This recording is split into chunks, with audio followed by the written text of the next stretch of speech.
ఈ వరల్డ్ వార్ల అనౌన్స్మెంట్కి వ్యతిరేకంగా ఇండియాలో ఒక సివిల్ డిజోబీడియన్స్ జరగాలని చెప్పి బోస్ చెప్పాడు ఎవరితో అంటే గాంధీతో.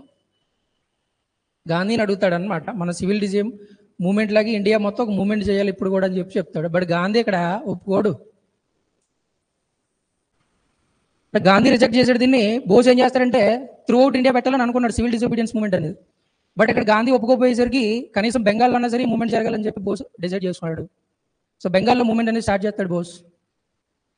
బెంగాల్ ఓకే.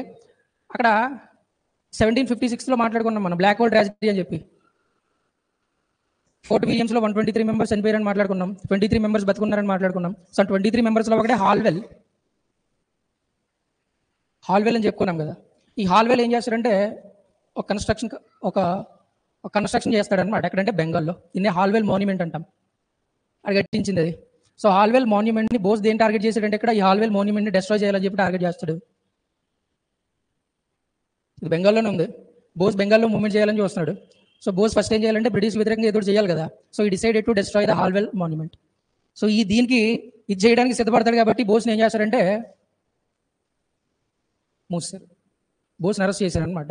అరెస్ట్ చేస్తే బోసు 7 days హంగర్ స్ట్రైక్ చేస్తాడు జైల్లోనే, నిరాహార దీక్ష చేస్తాడు అనమాట. సో అలా చేయడం వల్ల బోస్ని ఏం చేస్తారంటే ఆ జైలు నుంచి ఇంటికి పట్టుకొస్తారు. ఇంటికి పట్టుకొచ్చినా సరే ఇంటికాడ స్వేచ్ఛగా ఉండేదానికి లేదు, హౌస్ అరెస్ట్ అనమాట. హౌస్ అరెస్ట్ చేశారు. చుట్టూరు కాపలా ఉంటారు, ఎప్పుడు సెక్యూరిటీ ఉంటుంది, బ్రిటిష్ ఫోర్స్ ఉంటుంది. సో బోస్కి ఏం చేయాలో తెలియలేదు.